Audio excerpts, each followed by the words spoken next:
Olá pessoal, tudo bem com vocês? Aqui é o professor Djalma Felipe, de Matemática e Geometria. Estaremos trabalhando agora com o conteúdo porcentagem e juros, tá? Nessa videoaula nós veremos razão centesimal e porcentagem. Bom, então, de primeira, né? Para que servem e de onde vieram as porcentagens e os juros? Então, vamos lá começar pela porcentagem. Porcentagem ou percentagem, tá? Vocês podem ver também aí sendo retratado dessa forma, percentagem. É uma área da matemática que indica uma taxa ou proporção calculada em relação ao número 100, tá?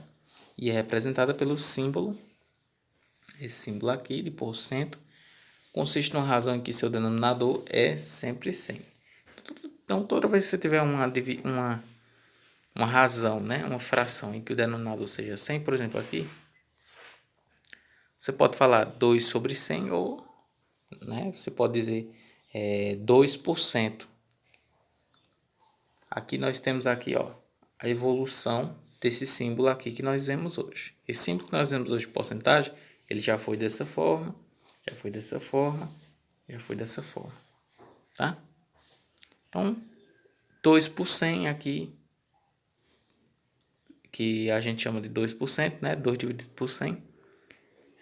3 sobre 100, a gente vai chamar de 3%. 1 sobre 100, a gente vai chamar de 100%, de 1% e assim por diante.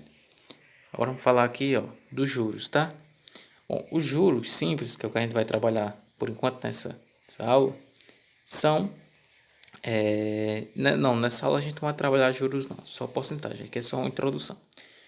Os juros simples são os rendimentos obtidos através de um investimento com um capital inicial. O que seria esse capital inicial? Seria um dinheiro que você investe no início de uma aplicação, tá? Eles consistem no percentual calculado a partir desse valor. Então, veja que a palavra percentual, tá, indica que nós iremos utilizar a porcentagem, ok? Então, por isso que é interessante a gente fazer esse elo, porcentagem e juros. Então, vamos lá. Os juros, ele vai ser determinado por essa expressão. J igual a C vezes I vezes T. Ah, mas o que significa J?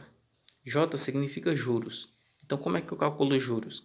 Fazendo uma multiplicação entre o capital, né, que é o C, entre a taxa, que é o I, e entre o T, que é o tempo. Como assim, professor? Isso tudo vai aparecer aos dados da questão, tá? Se não aparecer, você de forma interpretativa rapidamente consegue adicionar essas informações. Você vai ter um produto, então você vai ter lá um valor do capital multiplicado por uma taxa que vai estar em porcentagem, vai estar em decimal algumas vezes, também vai estar em porcentagem, vezes a quantidade de tempo que esse dinheiro, esse capital, ele vai estar sendo aplicado. É bem simples, tá? Você vai ter,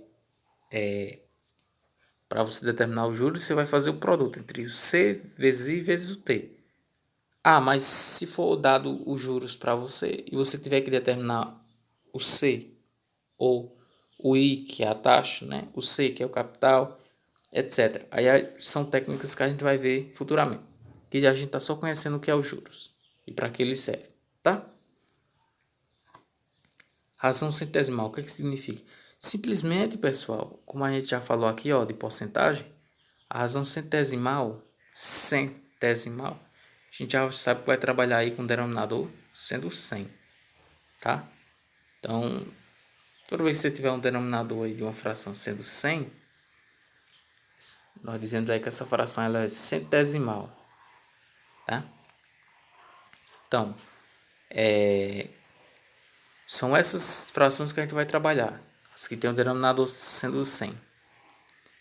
Então, outros exemplos de porcentagem, ó, 2 sobre 100, 2%, que é a mesma coisa aqui. 1 sobre 50 é só você simplificar, dividir por cima aqui e embaixo por 2, né? Ou 0,02, 10% é 10 sobre 100 ou 1 sobre 10, 50% é 50 sobre 100 ou 1 sobre 2, isso aqui tudo é se você simplificar. 100%, 100 sobre 100, 210%, 210 sobre 100. Bom, pessoal, um abraço. Até a próxima videoaula. Qualquer dúvida esteja nos procurando.